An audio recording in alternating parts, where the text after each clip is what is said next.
তোমরা যারা ক্যালকাটা ইউনিভার্সিটির আন্ডারে 6 সেমিস্টার এমডিসি কোর্স অর্থাৎ পাস কোর্সের ছাত্রছাত্রী আছো এবং তোমাদের দর্শন সাবজেক্টটা মাইনর সাবজেক্ট হিসাবে আছে, তোমাদের জন্য আজকে ক্লাসটা খুবই গুরুত্বপূর্ণ। আজকে ক্লাসে তোমাদের MN5 পেপার এবং MN6 পেপার এই দুটি পেপারের 100% কমনযোগ্য সাজেশন নিয়ে আলোচনা করব। প্রথমে তোমাদের MN5 পেপার হচ্ছে জ্ঞানতত্ত্ব ও অধিবিদ্যা পাশ্চাত্য।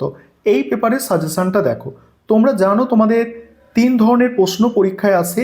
10 নম্বরের প্রশ্ন থাকে, 15 নম্বরের প্রশ্ন থাকে এবং 5 নম্বরের প্রশ্ন থাকে। এই 10 নম্বর এবং 15 নম্বরের জন্য যে প্রশ্নগুলো তোমরা তৈরি করবে ভালো করে বুঝে নাও, এবং যে প্রশ্নগুলো অধিক গুরুত্বপূর্ণ প্রশ্ন তার পাশে স্টার দিয়ে চিহ্নিত করা আছে। প্রথম প্রশ্ন হচ্ছে হিউমের কারণ কার্য সম্পর্কিত সতত সংযোগ তত্ত্ব সবিচার আলোচনা করো।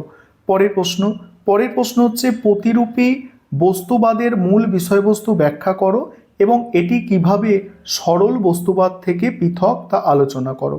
নেক্সট হচ্ছে সত্যতা সম্পর্কে সংশক্তিবাদ বিচার সহ আলোচনা করো। তারপরে দেখো অনুরূপতাবাদের সাথে এর মূল পার্থক্য কোথায়। পরের প্রশ্ন হচ্ছে সত্যতা সংক্রান্ত অনুরূপতাবাদের সমালোচনামূলক ব্যাখ্যা। নেক্সট আছে সামান্য সম্পর্কে প্লেটোর মত সবিচার আলোচনা করো। তারপরে সামান্য বা সার্বিক সম্পর্কে অ্যারিস্টটলের মতবাদ আলোচনা করো আর প্লেটোর সাথে এর পার্থক্য কোথায়। দেখো, যে প্রশ্নগুলো স্টার দিয়ে চিহ্নিত করা এগুলো সব থেকে গুরুত্বপূর্ণ। পরের প্রশ্ন কারণ সম্পর্কে প্রসক্তিবাদ ব্যাখ্যা ও বিচার করো। নেক্সট হচ্ছে পূর্বত সিদ্ধ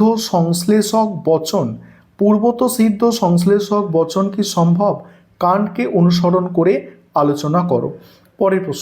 পরের প্রশ্ন হচ্ছে নিয়ন্ত্রণবাদ বিস্তারিতভাবে ব্যাখ্যা করো এবং এটি স্বাধীনতার ধারণার সাথে সামঞ্জস্য কিনা তা আলোচনা করো।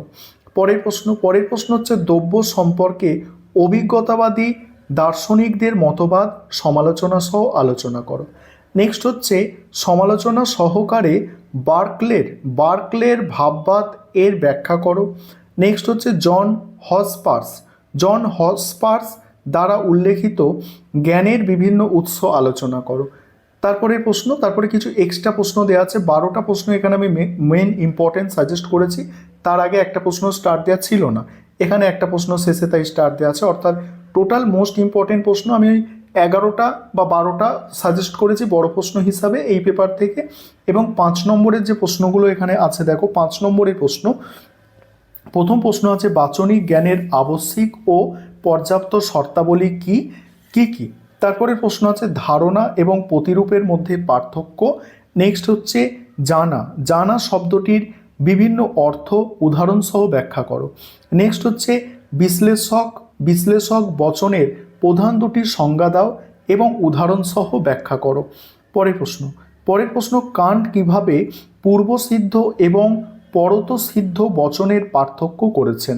নেক্সট হচ্ছে উদাহরণসহ অনুজ্ঞাসূচক এবং বর্ণনামূলক আইনের মধ্যে পার্থক্য ব্যাখ্যা করো। নেক্সট হচ্ছে আবশ্যিক শর্ত এবং পর্যাপ্ত শর্ত হিসাবে কারণের অর্থ বুঝিয়ে দাও। আবশ্যিক শর্ত আর পর্যাপ্ত শর্ত হিসাবে কারণ এর অর্থ বুঝিয়ে দাও। উদাহরণসহ বৈজ্ঞানিক ব্যাখ্যা সংজ্ঞায়িত করো। নেক্সট হচ্ছে সামান্য বা সার্বিক সম্পর্কে নামবাদ সংক্ষেপে আলোচনা করো।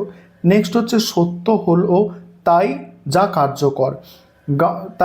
দেখো এখানে কি প্রাগামেটিক বা প্রয়োগবাদী তত্ত্বে এই মতটি সংক্ষেপে আলোচনা করো। নেক্সট আছে উদ্দেশ্যমূলক ব্যাখ্যা বলতে কি বোঝায়, উদাহরণসহ লেখো। এবং পরে কয়েকটি এক্সট্রা প্রশ্ন দেওয়া আছে, তোমরা দেখতে পাচ্ছ।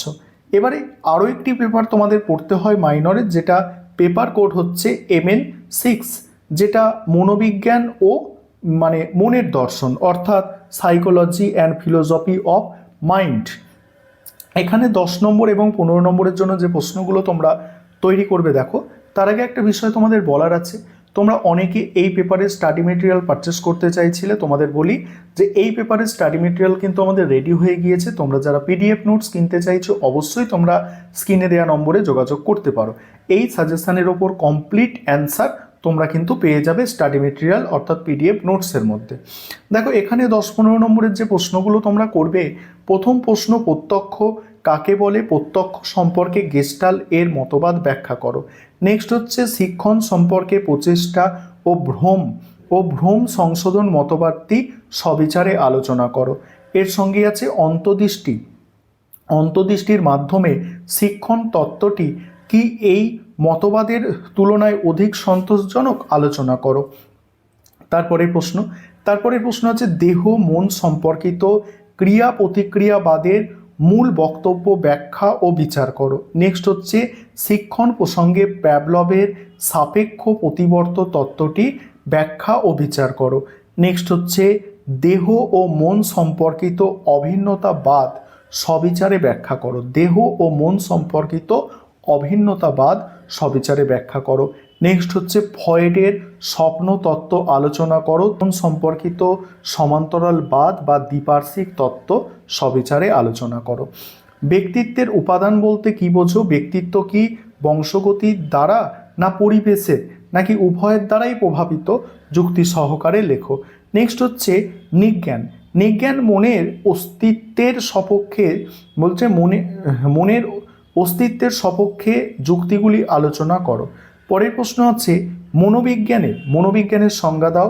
মনোবিজ্ঞানের প্রকৃতি ও পরিধি সবিস্তারে আলোচনা করো। তারপরে সংবেদন দিয়ে একটা প্রশ্ন আছে দেখতে পাচ্ছ, এবং আরেকটা আছে দেখো অধ্যাস ও আমূল প্রত্যক্ষের মধ্যে পার্থক্য, এদের প্রকৃতি, এবং এক্সট্রা কয়েকটি প্রশ্ন আছে তোমাদের দেখে নিতে হবে। এই এক্সট্রা প্রশ্ন আর আমি পড়ছি না। 5 নম্বরের প্রশ্ন এবারে দেখো। 5 নম্বরের প্রথম প্রশ্ন সংবেদন ও প্রত্যক্ষণের মধ্যে পার্থক্য নির্দেশ করো। নেক্সট আছে মন ও চেতনা কি সমব্যাপক, আলোচনা করো। তারপরে মনের আসংজ্ঞান বা প্রাক চেতনা স্তর বলতে কি বোঝো, সংক্ষেপে ব্যাখ্যা করো। তারপর ব্যক্তিত্বের প্রলক্ষণ বা সংগতি কাকে বলে, সংক্ষেপে আলোচনা করো। নেক্সট হচ্ছে ভ্রান্ত প্রত্যক্ষ বা অধ্যাস বলতে কি বোঝো। নেক্সট হচ্ছে আমূল প্রত্যক্ষ বলতে কি বোঝো, একটি উদাহরণ দাও। নেক্সট হচ্ছে শিক্ষণের ক্ষেত্রে থর্নডাইকের ফললাভের সূত্রটি সংক্ষেপে লেখো। পরের প্রশ্ন হচ্ছে শিক্ষণের ক্ষেত্রে অনুশীলনের সূত্রটি সংক্ষেপে লেখো। তারপরে নিজ্ঞান মনের দুটি প্রমাণ সংক্ষেপে আলোচনা করো। দ্বিপার্শ্বিক তত্ত্বের মূল কথাগুলি কি কি? মনের দর্শনের প্রধান আলোচ্য বিষয় কি? এবার কয়েকটা এক্সট্রা প্রশ্ন দেওয়া আছে। এই প্রশ্নটা 13 নম্বর প্রশ্নটা গুরুত্বপূর্ণ আছে। এই হচ্ছে তোমাদের দুটি পেপারের কমপ্লিট সাজেশন।